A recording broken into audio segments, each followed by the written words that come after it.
Alright, greetings class. We are jumping into our first full online lecture in this format. As a little explanation, just to give you some context, I've done this kind of a course online several times, and I had some really great online resources attached to Prezi, which was the format I used for our last lecture. But it turns out that my Prezi account has been kind of terminated because it was too old, because I created it a long time ago now. It turns out these cloud-based services are not always going to stick around with you, so I have that little complication to deal with. So now it's going to be a little bit easier to do this as YouTube videos. I'm not going to record with a camera, but you'll be able to get all of my information this way, almost like you're listening to a podcast or something along those lines. We are jumping in with what I acknowledge is a very contentious and kind of a very fraught topic area, and I want to just absolutely note that on the front end. Obviously, if you're going to look for a way that biblical literature shapes the modern world, a contentious moral question is certainly where you find it. Controversy, especially like widely shared social controversy, that's often where you find meaningful friction between, vying ways to understand the world. So no surprise, this is an area that has a lot to offer us, both in terms of setting up some of the questions that actually relate to the biblical material around this question of same-sex relations. Obviously, that is in the foreground. But also, this shows us the role of contexts in reading something like biblical literature. I want to get into this in some great detail, but what I just want to acknowledge is that this is not going to be a course where we avoid hard questions, or where we kind of move out of the way from contentious or, controversial issues. So we're starting off by leaning right into it with this area that has really important stakes in the world. This question of how people love, how they build families, derives a great deal from biblical material, so it's worthy to talk about. And in the process, I hope we can learn some things about what shapes our own sense of values, and then, of course, what shapes the values of other people around the world. Before we get into all of that, we have to start with some pretty broad philosophical kind of dimensions to this, because it turns out you can't talk about context without delving into what it means to be a human who exists in a world that you are constantly making meaning out of. I know we probably don't think of ourselves that way, but in point of fact, the world does not come fully loaded with what it means to exist in it. And so much of human culture is wrapped up in endeavors to try to make sense of the world. And so context is a way of describing the constraints, the shape, the framing that goes into how we make meaning in the world. It is a delicate kind of a question we're getting into. I'm trying to intentionally hop over the extremely deep well that is right in front of us in more of a philosophical context that we could talk about the idea of objective truth and the idea of the knowability of objective truth. That is an important question. I don't want to really get tangled in that because that just gets into very abstract ideas very quickly. More concretely, what I want to acknowledge is that once we deal with the intersubjective experience of being human, which is to say I have my experience and you have your experience, and we're trying to make sense of what commonalities are between them, we kind of get outside of some of those deeper philosophical questions, and we crash right into language. It turns out language is the most important part of making sense of how we make meaning, because language is always with us. There is no experience of the world that is not mediated through language. And especially with looking at something like biblical literature, it's worth noting, at no point in this semester are we going to be reading the biblical text. We are going to be reading translations of literature that has been codified in English as part of biblical discourse. The Bible is translated into functionally every language that exists on the globe, and since languages are not identical to one another, at one level, it's really wrong to even describe the Bible as having a single meaning. Maybe meanings are very close to one another, maybe they're analogous to one another, maybe we can be coherent in how we talk about this, but it turns out language is always in the way of how we understand the world around us. So the importance of talking about context with something like the Bible, and especially within a topic like same-sex relationships in the Bible, we have to be extremely careful about talking about the words, the ideas, the moral claims that are going behind what we're sort of addressing. I think it's pretty clear and pretty obvious that something like sexual relationships between two people of the same gender, which is like the most broad and objective way I can manage to put that, even though, again, it's not perfectly objective. Just framing it that way, all of those words, all of the assumptions behind those words, the resonance of them in all of our different ears, those things are all contextually negotiated, which is to say, we make sense of those ideas through our own context. So, let's acknowledge the way in which this is certainly a factor that we have to take seriously. And then additional to that is that this topic area is a real test case for especially not just our contemporary context about what this means, but especially the really complicated question about what it means to be a contemporary person living in 2024 in a broadly Western society, in a broadly Western institution like Case Western Reserve University. We are reading an archaic, ancient piece of literature and trying to bridge those two contexts as well. So just in the contemporary world, we're already totally overwhelmed by the amount of contexts we have that we negotiate in our own time, and now we're adding this additional level of complication by looking at an ancient context. And why that is important for something like this question about same-sex relationships is that there probably is no thing in the biblical text that bears more impactfully on the modern world than this question. So, as a function of just what this biblical literature means in the world, this is an important sort of topic area because it impacts our world in such a specific way. And it's important to note that the way it impacts the world is also different. So, for example, just to give us some concrete examples, in America, broadly speaking, the biblical material around same-sex relationships factors in wildly different ways in terms of how people understand one another.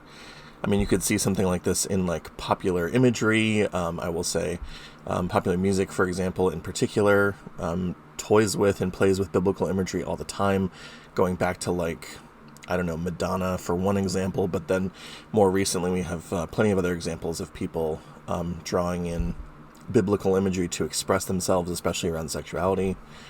But on top of that, in an American framework, we have whole legal discourses that are framed around biblical ideas about same-sex relationships. Similarly, in America, Christian denominations are often the place in which what the biblical text means is being sort of hashed out and debated.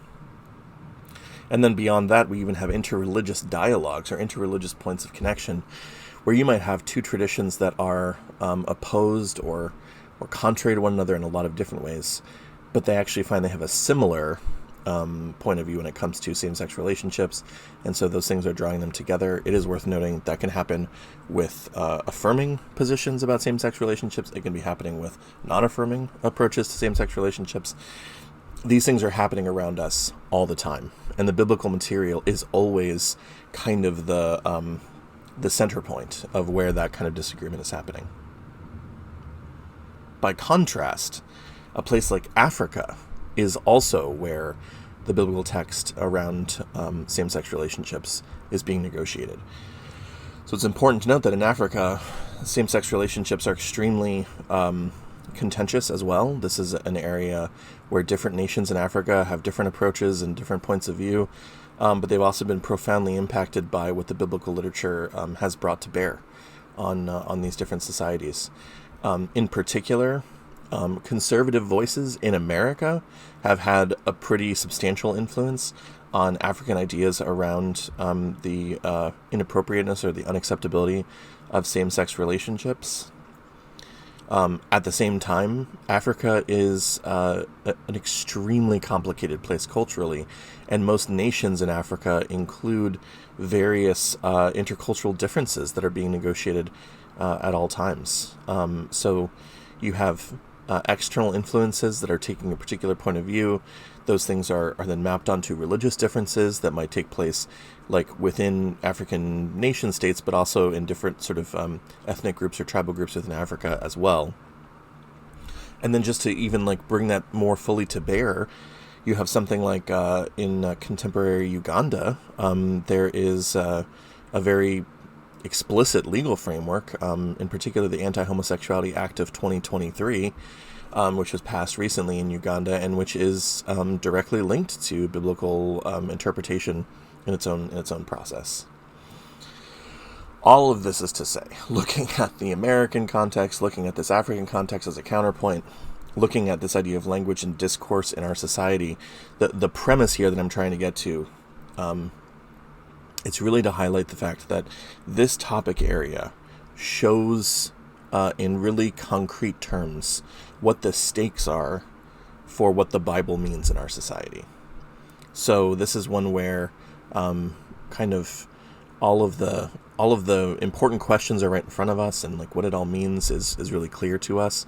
And so it's a good area to get into, to see what is at stake when we try to make sense of the biblical text and relate it to our lives.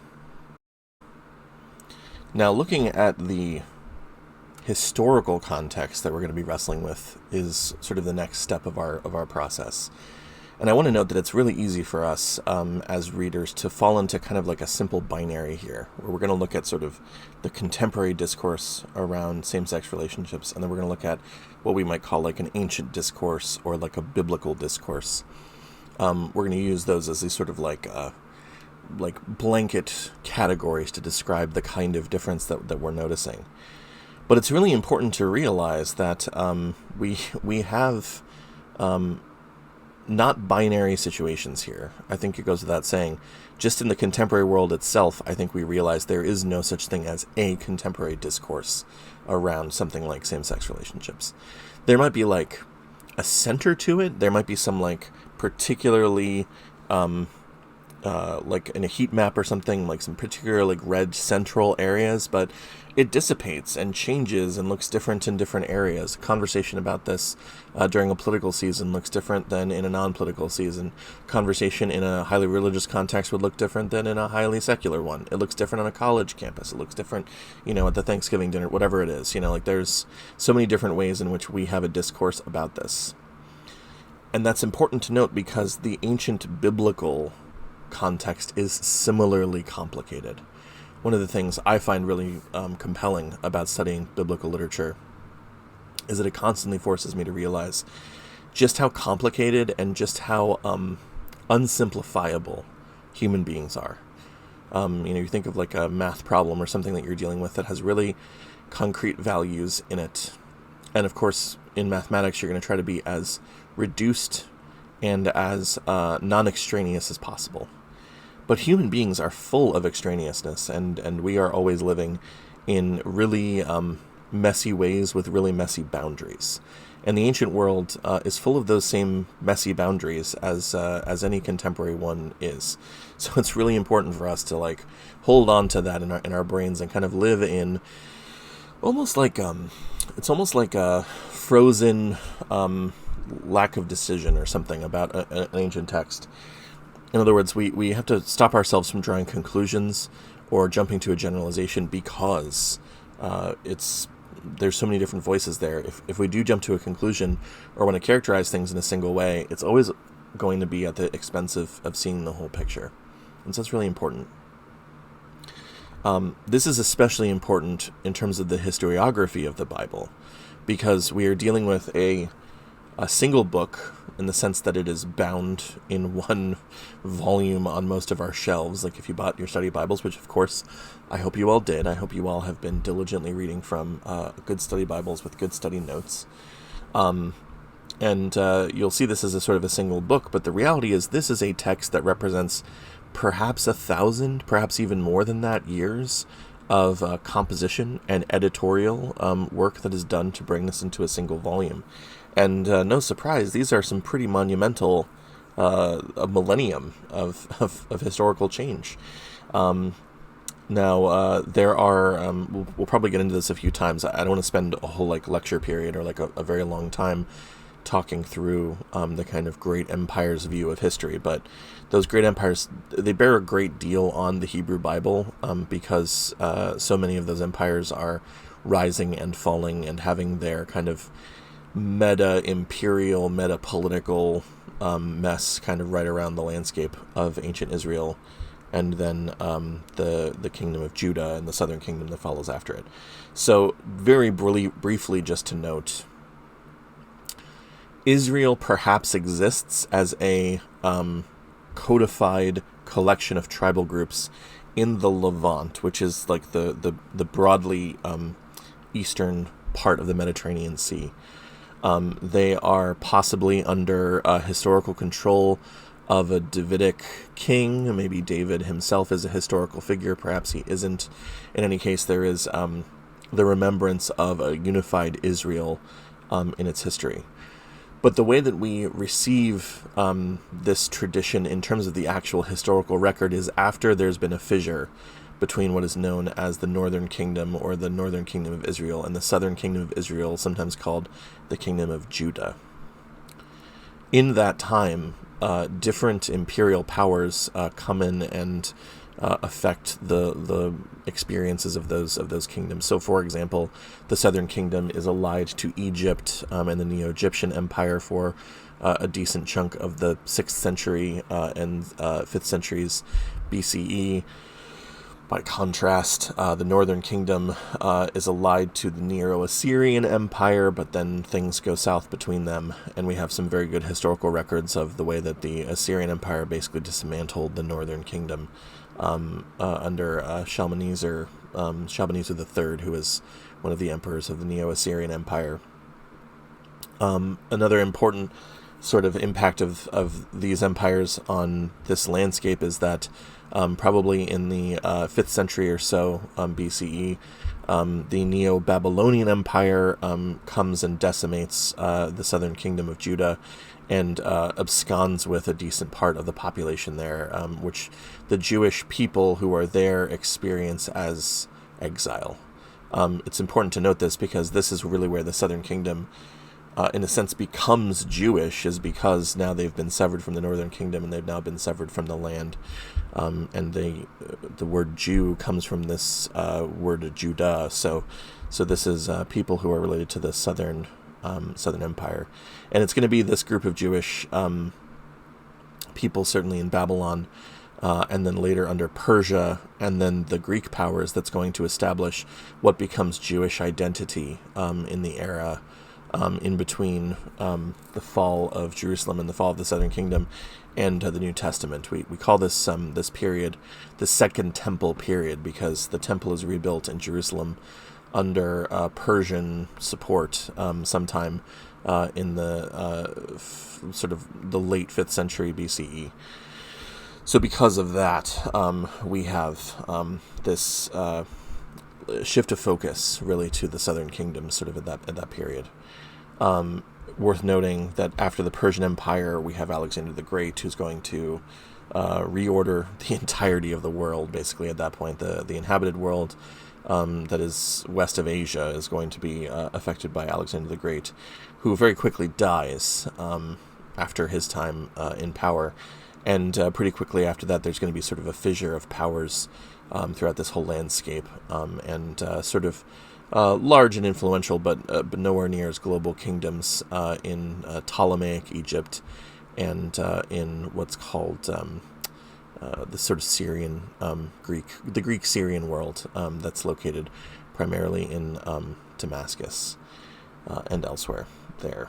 So this just is like a broad, I mean, I've barely explained anything. This is just like big, massive, broad strokes of some of the forces that are in place. But as you can imagine, each of those turning empires, each of those moments, like that's going to hugely impact the discourses, the language, the way that people are talking about and thinking about their relationship to God, to the covenant with Israel, etc., etc. So all of these political and cultural impacts are going to reshape the landscape in really, really powerful ways. A good example, just to sort of like capture one sense in sort of how this works, because again, it's like impossible to describe this in the abstract. It's even harder to describe it in specific terms. But we have just looking at one word, one term that comes to us in the New Testament in particular. You will find a word that is often translated as glory, like the English word glory or glorification, or definitely a word that has to do with like worship and the worship of what makes God full of majesty, this word glory. And the Greek word is doxa. In transliterated English, it would be doxa, doxa. And what's interesting is that this is a very common classical Greek term, and it comes from a word that means something like opinion, or it might even mean like something like regard when it comes into like a social class conscious or context. So, for example, somebody's doxa would be like what people thought about who they were in especially like elite society. Now, this term, of course, again, is sort of like it evolves in a Greek urban context. It's a Greek urban word, but it develops the primary sense of glory only when it's being used in the Greek translation of the Hebrew Bible called the Septuagint. Sometimes it's abbreviated with the Roman numerals LXX, the Septuagint. So Greek writers and Greek Jewish readers are going to help translate the Bible into Greek, and they're going to use this term, especially in prophetic literature and like psalmic literature and all those places in which God's glory is being centered in kind of a worshipful and prayerful context. And so this word is now going to adapt this meaning in Greek, and it's going to become one of the primary ways that Jesus's glory is being described, or God's glory in the work of Jesus is being described then in the New Testament. And then in English, we then inherit a word like doxology, which is a way of describing something that happens in certain kinds of Christian worship. So this one term, it has its roots in, classical Greek culture, and then it gets evolved and sort of adapted, and it crashes into the Hebrew language, and the Hebrew language carries with it a certain kind of theology, and then it just keeps developing from there further and further. So the upshot of all of this is just, one throwaway example with this one word. But the upshot is that terminology and concepts make up how we can describe the world. Like those are the resources, the tools we have to talk about what's happening in the world. But that they are always loaded up with these contexts. They're always loaded up with the impacts of how those words are used. So the way that we make meaning is it's a very messy process. So we're sort of always smearing the inheritance of something into the new thing that we're describing. And it's important to note that with something like this topic of same-sex relationships, because you can imagine exactly how this concept would evolve through a pretty basic aspect of just human experience, which is sexual, ardorousness, sexual lust, sexual desire, and the fact that we all have different sexual orientations in terms of what we find alluring or not alluring, and that as it's negotiated through years and in different ways, we emphasize different elements of it, or we look at it in different contexts, and those contexts build on top of one another and change over time. So this is going to be one of the ways that we see this evolving in the text. And so the two upshots here is, one, to understand how the text evolves this concept, and then the other one is just to realize how these concepts themselves are always evolving. We're never outside of it. There's no way to get to some objective way of understanding a topic, especially one as highly disputed and talked about as this one. So obviously we have to get into the actual content here. So the question is, how are same-sex relationships portrayed and conceptualized in the biblical literature? And starting off, there is a broad ancient Near Eastern kind of social history that bears on, especially the Hebrew Bible. So the literature in Genesis, and in the wider, like we certainly read from 1 Samuel as well. And then we're going to also refer to the prophets.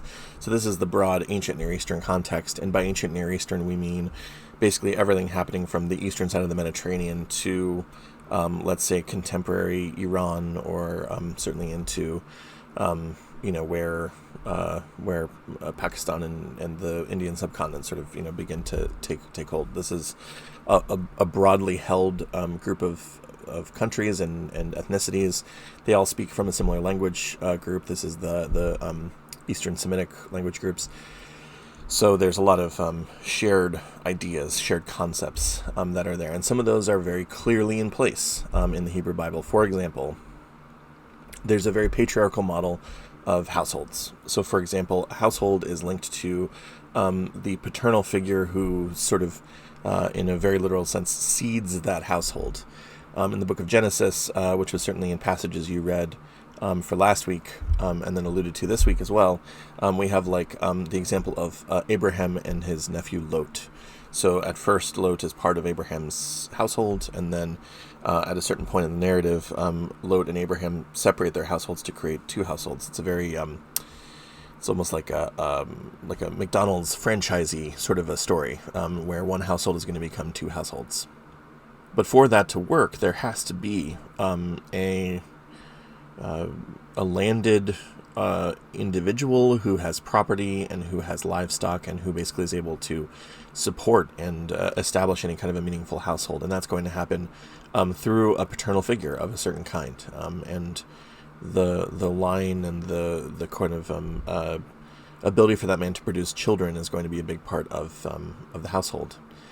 Related to this, and to navigate the familial dimensions of what's going on to create paternal households, is also a phenomenon which is common in ancient Near Eastern societies of what in the Bible is called levirate marriage, or specifically the responsibility of brothers to marry the wives of their deceased family members. So when a brother dies, that we have another brother who's willing to come in and basically take on the paternal responsibilities that the brother had left behind.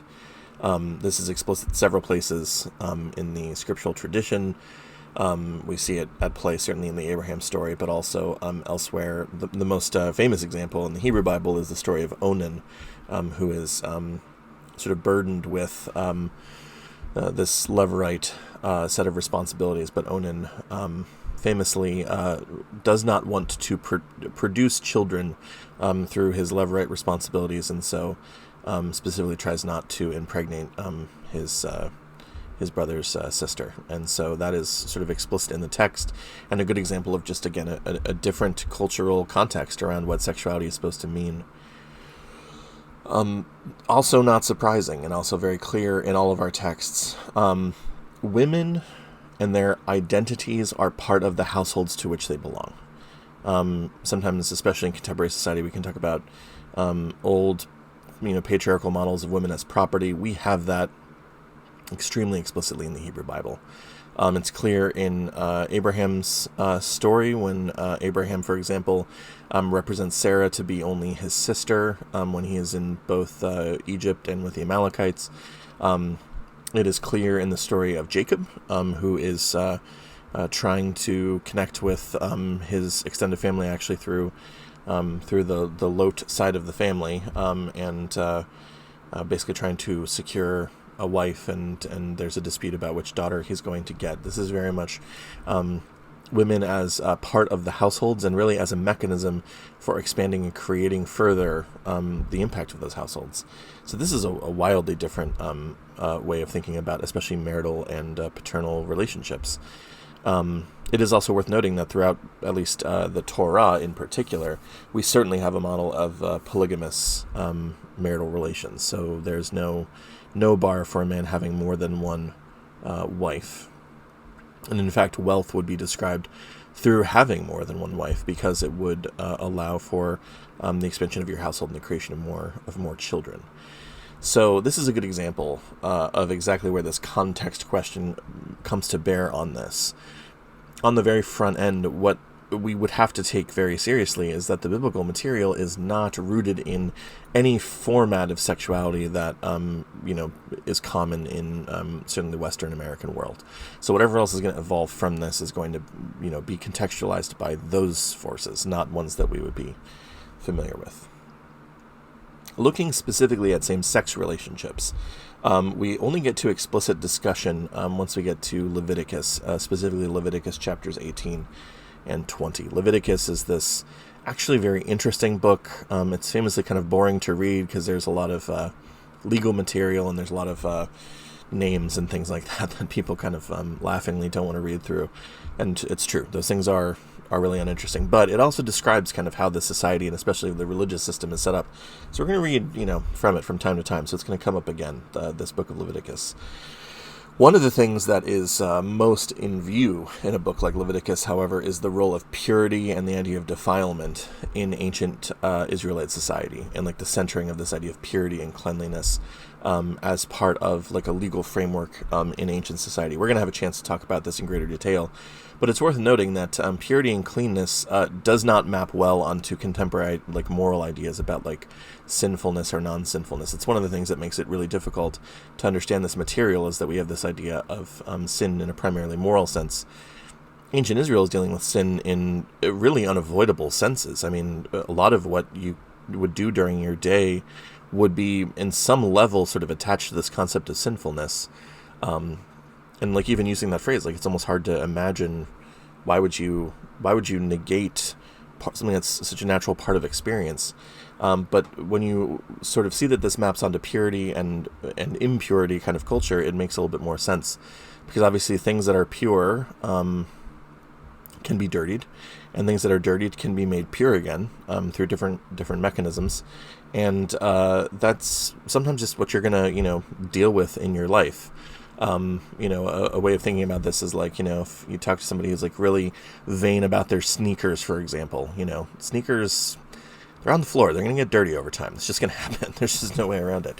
And so in that sense, sin and defilement is related to just the way in which uncleanness sort of comes into the world. But purity cultures are also there to help people differentiate themselves from other cultures because of what they regard as being clean and the way in which they regard those things as being clean. So actually, to go back to my sneaker analogy, there are people who are very vain about their sneakers who are very judgmental about people who are not, who walk around in messed up shoes or clothes or whatever their particular sort of take on it is. And no surprise, the similar idea of differentiation and like, I am not like them because I do not sit in my uncleanliness, or I fix my uncleanliness in this way, etc., is going to be a big part of how cultures negotiate one another, especially cultures that are close to one another. Ancient Israel is surrounded by different tribal groups and other ethnicities that are similar to them and maybe even similar in worship to them. And so Israel is doing a lot to sort out why they're different and what it means that they're different. Additional to this, to make sense of what's going on in Leviticus, is that what we have in the text is frankly ambiguous. I think a very straightforward reading of this would be like, this is clearly talking about homosexuality in the sense that we understand the contemporary world, and that it's just definedly wrong. Like, it's just that, Leviticus 18, for example, it just says it is wrong to have homosexual sex. But the trouble is that when you actually read the text, again, through the lens and the awareness of context, it just isn't quite that simple. It's a little bit more ambiguous than you would think. So Leviticus 18 is a good example. I believe this is 18 verse 3, though I'm sorry, I actually didn't take a note on the verse on this, so I might be missing it. Sorry about that in my notes. But the text reads something like, and a man shall not lie down as he does with a woman. That's the English translation, the NRSV. And that's where this blanket idea about just homosexuality being wrong will come from in Leviticus. But if we actually look at the phrasing of this in its original, context, and certainly in the Hebrew, to try to capture how ambiguous this phrase is, a literal word-for-word translation would read something like, "And with a man you shall not the lying downs of a woman." So, and with a man you shall not the lying downs of a woman. Like, that's a confusing phrase, obviously. And what I want to note is that the syntax there is not like resolvable. Like there isn't like a clear way to make sense of what's going on there. One thing to note, of course, is that the you here is clearly a male person. The sexual morals of this context are always being directed at a you who is male, who is in a position to, again, be the head of a household. So that's one thing to know. This is a man who has sexual control of his partner. Now, it is worth noting, this phrasing of the lying downs of a woman, this could easily be a euphemism, and we expect that from the Bible, right, to have sort of euphemisms for this idea of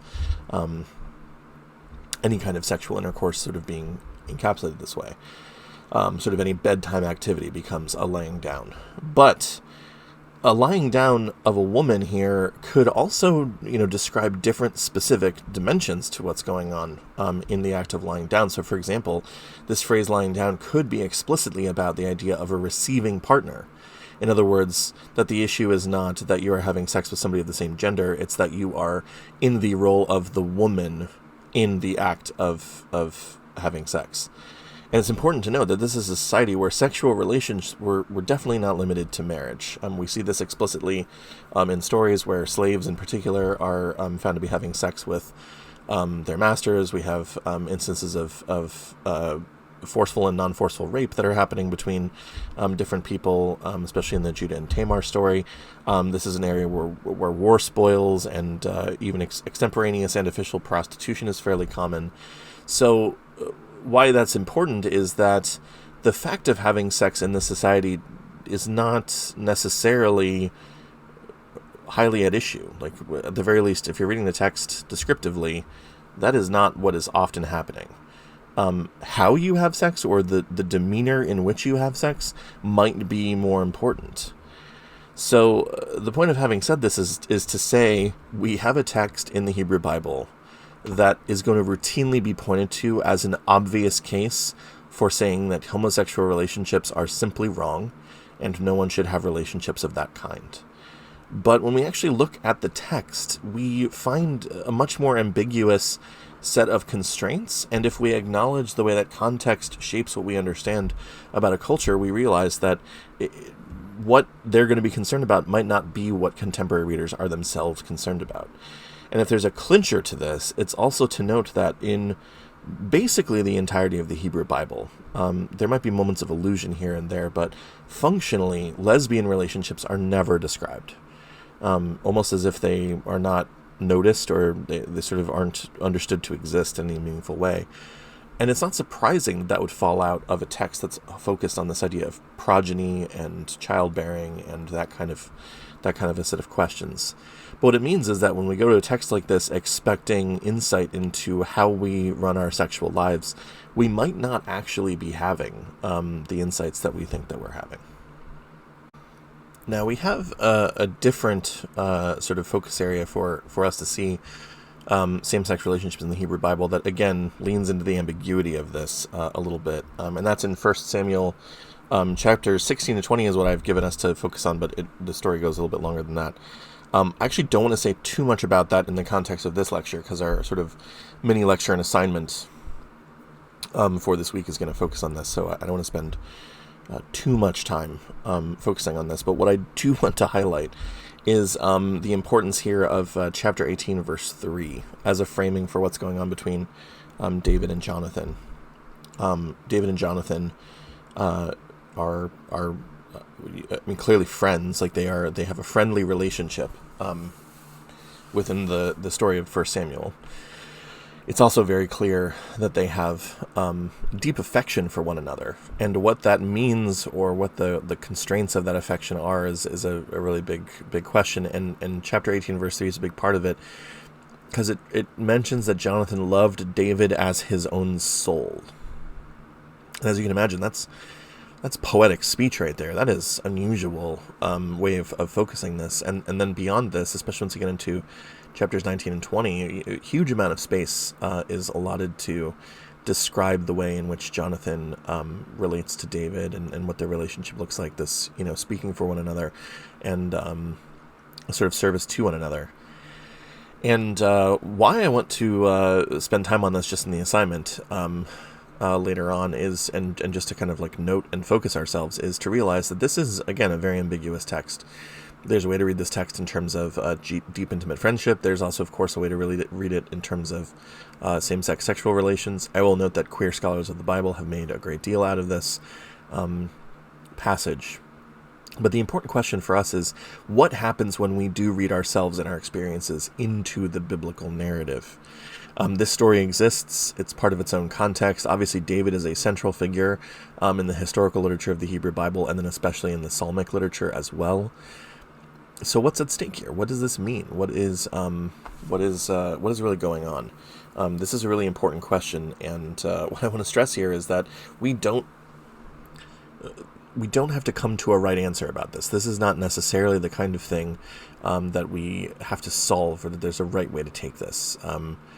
What is interesting for us to get to, though, that I do think is important, is to acknowledge that because there is ambiguity in a text like this, how we make sense of it says a great deal more about ourselves than it says about the text, which is one of the reasons why we would keep returning to an ancient text like this, and why would it keep illuminating our lives. So we're going to have a chance to look at that in greater focus, but I'll have a separate video and a separate explanation to get to that later on. What I do want to talk about is the globalizing impact of what we would call Second Temple Judaism. So Judaism, as a movement, is unique in that it is rooted in this Hebrew Bible material that imagines again a unified Israel, and this historical experience of empire of its own in the Levant. But it also inherits that throughout a period where it's going to have to confront just a global awareness of the world through these different empires that come and both exile Jewish tribe from its land, but then also brings it back, and then has to deal with the kind of organizational forces of a global empire, especially under things like Persia and Rome. It's going to require a confrontation with cultural identity that's going to bear a great deal on how something like same-sex relationships is understood, and that context is the context out of which the New Testament and the early Christian movement is going to derive as well.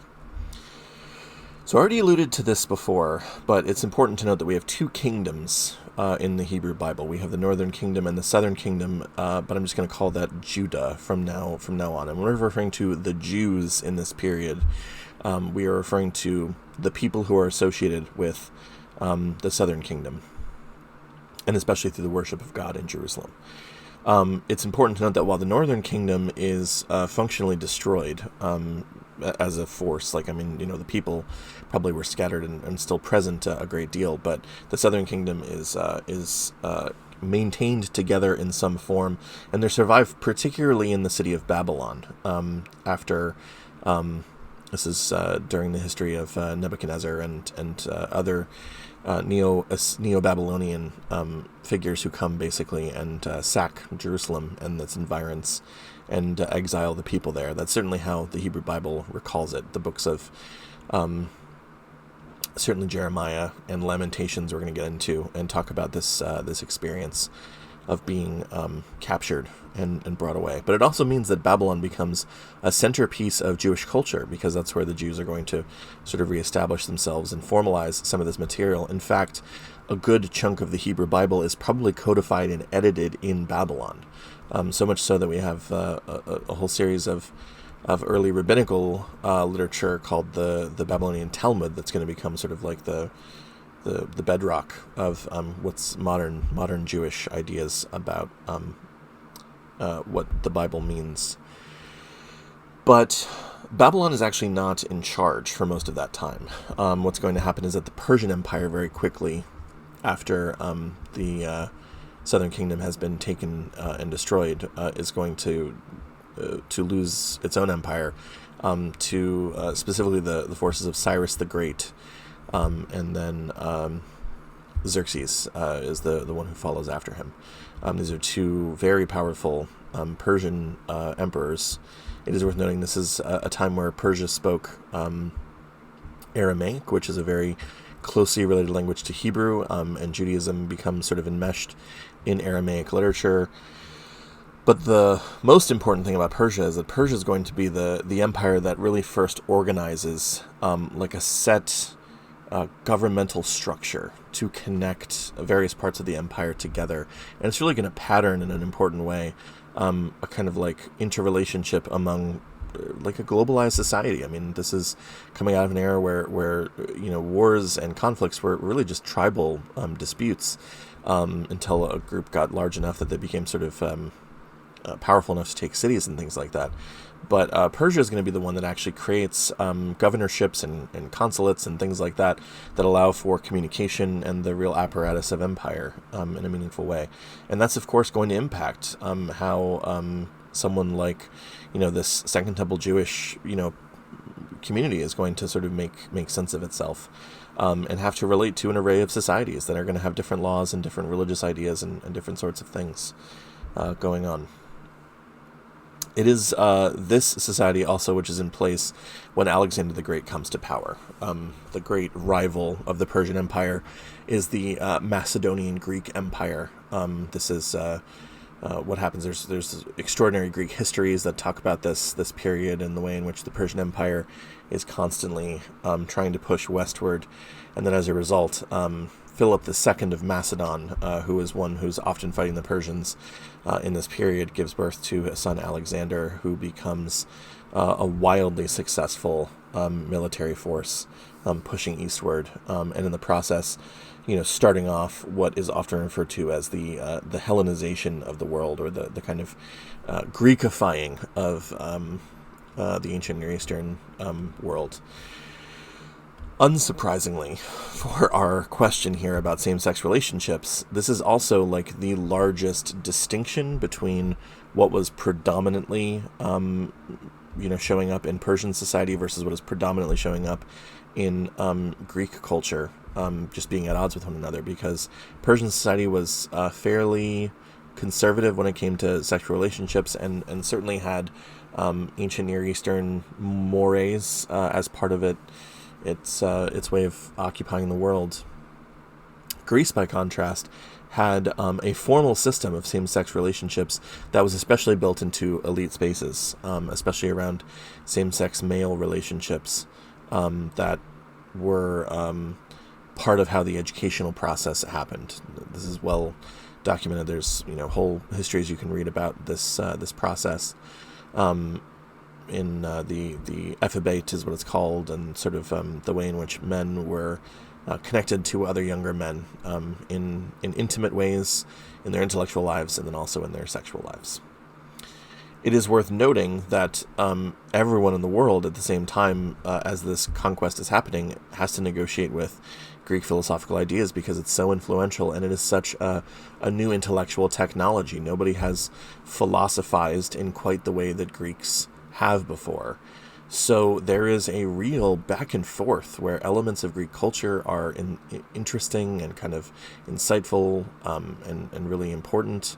At the same time, these moral ideas that Greek people are raising are not ones that everyone's going to be okay with, certainly in the ancient Near East. So what happens, of course, is that there's literature, there is a whole set of conversations that people are going to have with one another about what this means for them. So the Greek world is going to have a big impact. Alexander the Great famously does not live long. He conquers and then he pretty quickly dies. He's about 30 years old when he dies. And he leaves behind him really not an apparatus to really control things, but Persia had such a good apparatus that different generals under Alexander sort of take over different landscapes.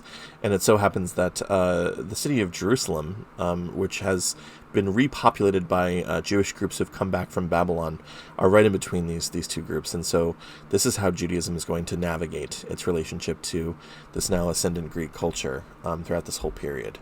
So no surprise, this issue of same-sex relationships is going to be a focal point in some of this literature.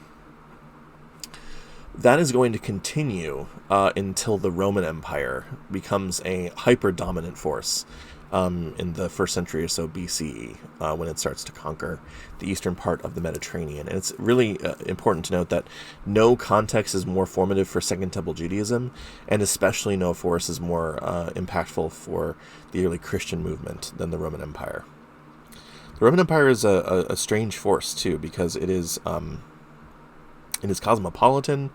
It is globalized in a lot of different ways. It is certainly interested in and kind of its alluring of things from this eastern part of the world. But it's also a very conservative society, and it has its own iteration of a kind of men as the rights holders and as household builders idea that really has a pretty elaborate legal system built into it. In fact, it's important to know that in American society, the history of Roman ideas about government and how society should be organized are really coming out of this idealized version of Roman society. So on the one hand, it has this, again, very traditional idea of households and very traditional ideas about marriage. In fact, once the Emperor Augustus comes to power, a series of marital laws are going to be sort of passed that are meant to codify a pretty conservative idea about what Roman family life is supposed to look like. But having said that, Roman, especially elites, are quite capricious with their sexuality, and they definitely adapt to some of the just more Greek-oriented ideas about sexuality in other parts of their society. So this period of the Second Temple Jewish culture, and certainly the Christian movement that's coming out of it, is navigating this globalized world that Rome itself is bringing into being around itself. So that context, of course, is extremely important, because that's the thing out of which Christianity is going to emerge. Now, it's important to note that in the gospel literature, Jesus does not talk about sex or sexual relationships that much. It does not come up. It's not a centerpiece of Jesus' moral teaching. Jesus' moral teaching is highly concerned about the poor. It's highly concerned about corruptness in Jewish society in particular, and the idea that Jewish leaders are not taking care of Jewish people. It's highly concerned about the coming of the kingdom of God and this idea of an apocalyptic age that's being revealed to the world. So sexuality and sexual relations are not very important. So Paul, the Apostle Paul, is the crucial voice here. And it's important to note that everything Paul is talking about is highly contextualized to the urban spaces of the Roman Empire. So he is almost always responding to not Jewish-dominated spaces. He is responding to Roman and kind of broadly Greek-dominated cities.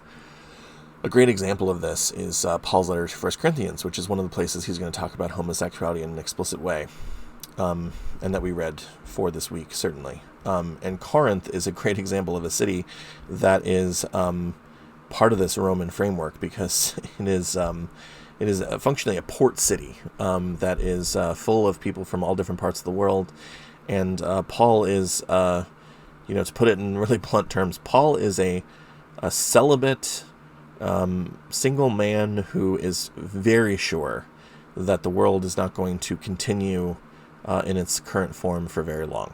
So his approach to sex and sexuality is basically, it's irrelevant. Paul does not care about this very much. He does not talk about it very much. 1 Corinthians is a great example of this, where when questions arise about people's sexuality, he basically says, get married if you absolutely have to, because you can't manage to not have sex with people, but that's the only reason to do it, and I wouldn't even recommend you do it for that reason. So some of that's going to come out in Paul. But also, similar to what we found in Leviticus, we also have a great deal of ambiguity in how Paul is going to be constraining or describing same-sex relationships, especially in this sort of critical way in both 1 Corinthians and then in Romans, where Romans at least gives us the example of perhaps some lesbian relationships, but also certainly talking about male relationships as being sort of out of order or out of nature in some sense or another. Now, what's interesting about this is the terminology that Paul is going to use. This is a thing that I don't want to spend too much time on because it really gets into details about etymology and really how words are defined. If you'd like to read the authoritative long article on this is by the New Testament scholar Dale Martin, who wrote about the terminology that Paul uses to describe male same-sex relationships. The one word is malakos, and the second word is arsenokoites. And these are two words that are certainly denigrating to the male participants in them. But what's complicated is that the word malakos is extremely common and gets used in a lot of different ways in a lot of different contexts. And the word arsenokoites, by contrast, is never used before Paul uses it. So as you can imagine, this is a really complicated set of questions for us. Like, how do you make sense of words when you don't even have definitions for those words being used by outside authors? And anybody who uses that term uses it after Paul. So I don't want to get into all those details. We can talk about it more in our discussion in class if we want to get into that. But what's important to note here is that how we make meaning out of this, how we make sense out of this, again, just doesn't necessarily map onto what contemporary ideas about something like same-sex relationships would be. So the biblical text is constantly in this context of responsiveness, and certainly in the case of the Apostle Paul, we definitely have somebody whose relationship to sex as a whole is going to be, not particularly positive. It is also important to note that, and we'll have future chances to talk about this, but the Pauline literature that follows is not all written by the Apostle Paul, most likely. We have a collection of literature, the Pauline Corpus. It's a series of texts in the New Testament that are all said to be written by the Apostle Paul, but very likely about half of those probably are not written by the Apostle Paul. What we read for this week, 1 Corinthians and Romans, are undisputably by Paul. No scholars dispute that Paul wrote these. But texts like the pastoral epistles, which is 1 and 2 Timothy and the book of Titus, texts like Ephesians and Colossians, which are going to refer to marital imagery, these are all texts that probably date after Paul and are important because what we notice in those texts is an evolution of morals about sexuality that are not that kind of anti-sex celibate thing that Paul is doing, but actually a codification of what marital expectations are that look a lot like what would be comfortable in these Roman cities and sort of under Roman control. Husbands that are monogamous to their wives, families, that are mainly there to have children. Again, property values, kind of thought about in terms of one's possession and one's wealth through children and households, things like that. So what we have in the New Testament shows us the continued evolution around how sexual relations are thought about altogether. So having looked at this, large-scale framework for this history through the biblical text, it's good to focus in on one particular and sort of formative passage, and that is the stories we get in Genesis 18 and 19. These are the stories that are often brought up around questions of same-sex relations and the story of Sodom and Gomorrah. Obviously, this term and this set of passages is really important because the word Sodom is so central to how same-sex relationships are associated with the Bible that we even have the word sodomy from this story. So clearly it has had a pretty large impact on what's going on in the biblical influence on how people think about these issues.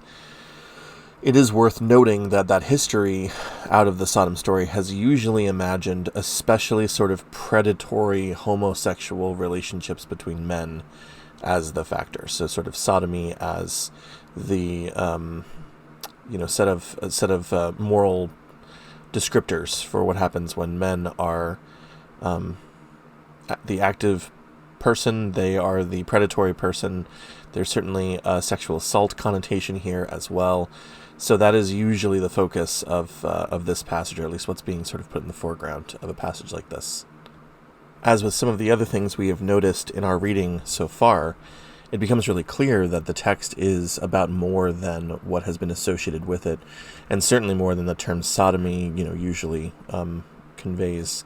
The larger context here broadens when we look at Genesis 18 as the paired chapter to what's going on in Genesis 19 in the Sodom and Gomorrah story, because what we have in this chapter is really the setup between Abraham and the divine messenger, or the kind of God presence that Abraham meets in Genesis 18. And the story becomes much more about the stranger and hospitality, and the idea of how God judges the wicked in this set of stories. It's also probable that behind the scenes of this is a larger association. We call these etiologies, especially in religious and ancient mythological literature. There often are basically stories that are there to explain why a certain thing exists, or why things are the way that they are, and it's very likely that there is some background there with a town, or some area that was particularly destroyed or burned down. I know there's been some archaeological research that's pretty spurious about the idea of finding a Sodom, archaeologically. That's very far-fetched. It'd be very difficult to identify one particular area with Sodom, but obviously cities burn and fires happen and all kinds of things, sort of factor into why a town would be associated with a horrific event in its history, and then an explanation would be raised as to why that happened. But of course, as we've been talking about, how we make meaning out of a story like that is a big part of what it means to make sense of the biblical literary tradition. So, jumping in here, Genesis 18 really is crucial to making sense of what's going on in Genesis 19. So some things to draw our attention to. Abraham and Sarah are in this area. It's described as the Oaks of Mamre, which is not an area that we see talked about a lot else in Abraham's story. Again, Abraham is, a relatively itinerant person and is sort of dwelling in tents throughout the land. So in this case, the appearance of strangers becomes a really socially rich and socially important part of what's behind this, itinerant culture that Abraham is clearly a part of. If you can imagine wilderness travel in an age well before there are even many established towns, but also certainly before there are any kind of resources for somebody traveling, to welcome a stranger was the kind of thing that could only be enforced through like a moral act, the sort of almost obligation that you would have to take care of somebody who arrived at your home. And what we notice is that Abraham receives these strangers, who we learn through the story are sort of heavenly divine agents. He receives them so generously and with such hospitality. It shows that he runs out to meet them. He carries, their the welcome to them, and then he brings them back to his tents, and he invites them to stay. Immediately a meal is prepared. The bounds of hospitality in this story are extremely explicit. And it is interesting that this is what then ties to the larger motif in the Abrahamic story, where Sarah, being the one who gives birth to the child of promise, comes to the fore. And there's this part where one of the heavenly visitors makes this comment, and Sarah hears this and she laughs. And this is again one of these etiologies that describes that this laughter is what gives Abraham's son his name Isaac, which means laughter, or to laugh. So as this story continues, the divinity of the visitors becomes really clear. Like that's something Abraham is becomes aware of throughout the story, and we note this because of the concluding parts of Genesis 18. We get to this conversation between Abraham and functionally God. It's really hard to imagine what's being depicted here. God is often imagined in bodily terms in the Hebrew Bible. That it's not assumed that God is only spirit. God is often walking, or God is, present in other physical ways. And the text, has Abraham talking to what seems to be God, but then other parts of the Torah, and certainly in Genesis, we have other indications that God is not fathomable in this way. So the text is a little unusual in terms of trying to sort out if this is, the physical presence of God, or if God has adorned this guise in different ways. Obviously, Genesis, again, has other accounts. We think of, like, Jacob wrestling with the angelic divine person later on in Genesis is a good example of just, the bounds of this not necessarily being consistent. But Abraham is having a conversation with God, And I will say, stepping to that literary level for a moment, this is a really interesting and powerful passage because Abraham is just bargaining, and you can tell that Abraham's concern is for the people. It is an appeal to God to be generous and to be understanding, and Abraham is talking God down to, like, bargain level basement, kind of let's get to how many people could exist in this city to warrant it not being destroyed, and he talks them down all the way down to 10 individuals. Obviously, this is a really powerful story to be telling from Abraham's perspective, because it really puts Abraham in light as a kind of advocate on the side of not only the people in Sodom, but also the just people in general. Obviously, God leaves with the expectation that if there is even a minimum amount of people who are in this town, that God will, of course, spare the town. Of course, then we actually turn to Genesis 19, and we realize that the stakes of this story are, frankly, they're heinous. I mean, this entire story is unimaginably grotesque. The things that are going on here are really beyond the pale of even just, kind of ancient Near Eastern literature. This is a horror show in very, very real terms, in terms of how the town responds to these same visitors who Abraham had been so generous with. One of the first things we notice is that this divinity question on the one that Abraham has negotiated with comes pretty clearly, because there's only two angelic figures who show up in this city. So it's worth noting that Lot is present with these strangers, and he's clearly on alarm from the very beginning of this story. These angelic messengers wish to stay in the town. They're planning on sleeping in the square, sort of, informally, because they're really no one's guests. And it's interesting to note that later in the story, Lot's own identity as an alien, as a stranger to the city, is part of the story. So strangerness or alienness, or we could even say immigrantness. These are people who are in a place that is not their own, which of course is essential to the entire story of Abraham, because he is a man who has been called into a land that is not his own either. These two angels have arrived, and crassly speaking, the people of the town wish to abuse these men, and it's not entirely clear what their motivations are, other than just a, particularly, aggressive or opportunistic desire to abuse these strangers.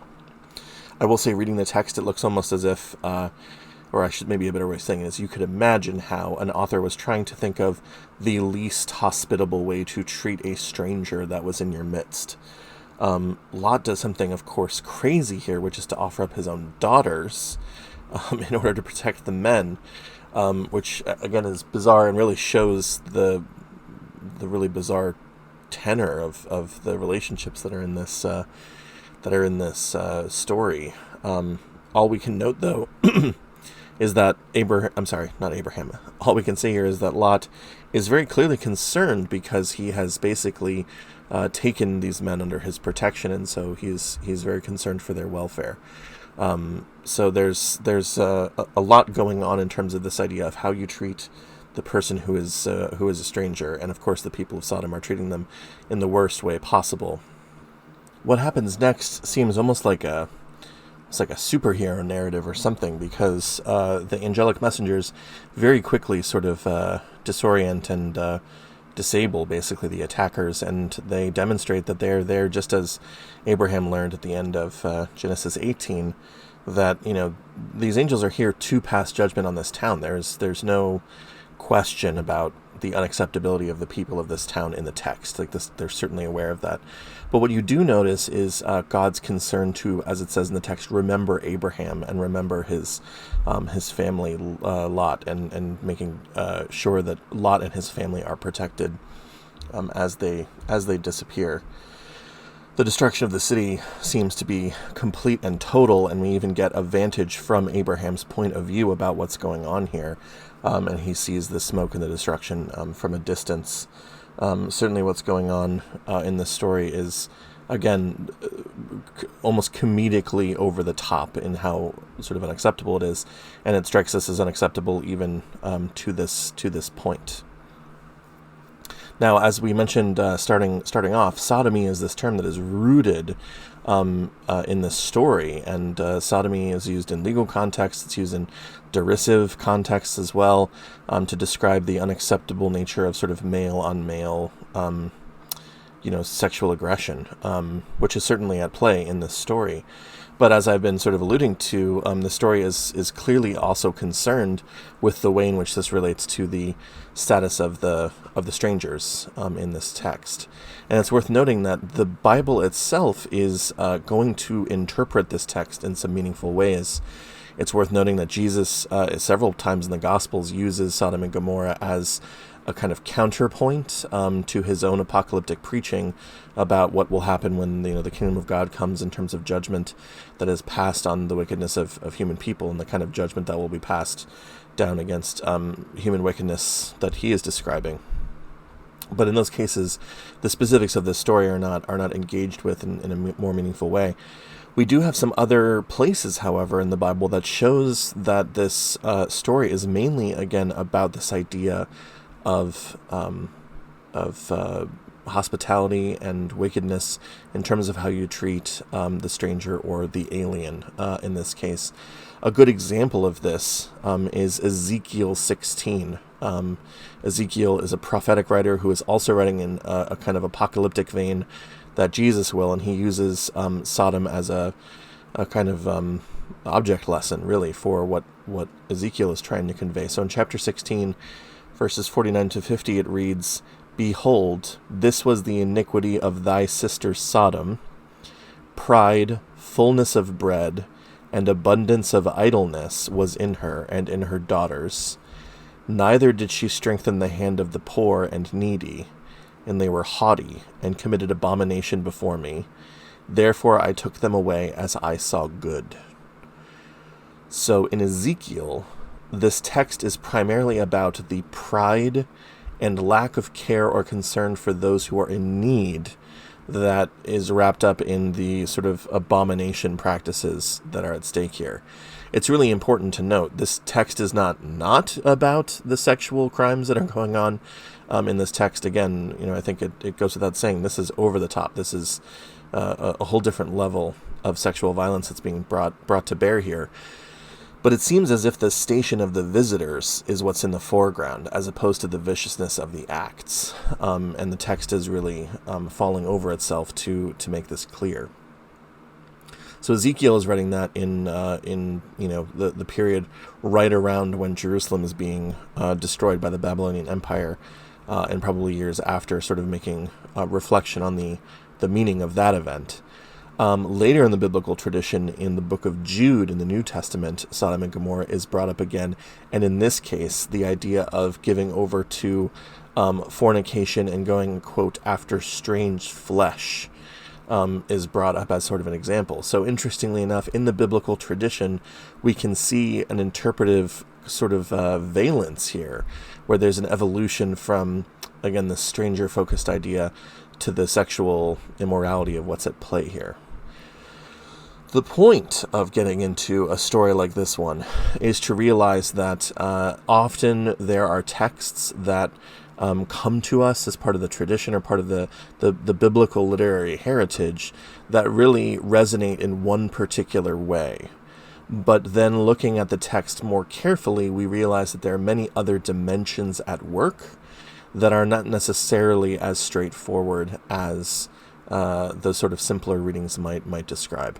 If you asked most people on the street, or people who are not necessarily taking a class in biblical literature, and they were asked about Sodom and Gomorrah, they would probably just say it has something to do with homosexuality, or it's the text that says that being gay is wrong, or something like that. And I hope highlighting this way just showcases the many other dimensions that are at stake in biblical literature in this context. Reading it this way sort of draws our focus into a different set of values that wouldn't necessarily be clear to us just from the generic nature of the story. And this is why reading closely and reading attentively can be so important. I will say on that point, as a way to kind of try to cinch this all back together, in a sense, I think that one of the things we can take away from looking at an issue like same-sex relations in the Bible is to realize that very often the Bible is not the conclusion or the seat for final word in a moral question that sort of arises in, let's say, Western discourse, broadly speaking. But where it often is sort of the starting point for those conversations. And I think what's important to note is that sometimes the biblical text is structuring how those conversations are evolving. And sometimes that structuring is happening in ways that really get pretty far away from what's actually happening in the text. So this is just another reminder as to why the context of what we are reading is important, but also our own contexts are very important. And I will say, speaking for myself, who works in the world of scholarship on the Bible, but who also works in religious communities, what I find myself wanting to bring people back to is that our moral lives can be informed by our reading of the scriptural tradition, but we are always active agents in deciding what our own values are. And making sense of those values never gets to really collapse down to saying, well, the Bible simply says X. Whenever we're saying the Bible simply says X, what we're usually saying is, we've decided to think X, and the Bible gives me resources to say that I'm right about what I'm starting with. And the thing is that it's not the case that there's a simple way to deal with this. I'm not suggesting that there's no controversy to be had, or there's no dimension to any of these disputes, either about same-sex relationships or any other kind of thing we might raise to the Bible and ask questions of. But it is to remind us that this is not a place where we get answers to those questions. It is a place where we get the shape of those questions, where the size and the scope of them sort of come to us. So what I hope we are getting out of this week is an awareness of the many different overlapping dimensions that go into thinking about how we make meaning of the world and how we make meaning of our lives when it is in conversation with a biblical text. And that, of course, is really important because whether or not we do that ourselves, whether or not we are the ones who are making moral sense out of our own lives and our own experience through the biblical text, clearly lots of people do. And that means that being conversant with it gives us insight into things that people are constantly wrestling with. That is the best we can manage in the about an hour I'm trying to make our lecture content for these videos. So I'm certainly going to stop us there, but our assignment for this week, our sort of mini lecture and assignment, will give us a chance to think through some of those implications ourselves. So that's going to be what I hope is the payoff, is to just inhabit these sets of questions for a little while and think through what it brings to bear, both in terms of what we make sense of in the text and then what we think about for our own lives by looking at a particular text. Most of the things that we're going to raise, certainly this week, but also in weeks to come, will also keep returning in weeks that follow. So none of these questions are in any way settled. But for now, I think we can close our books.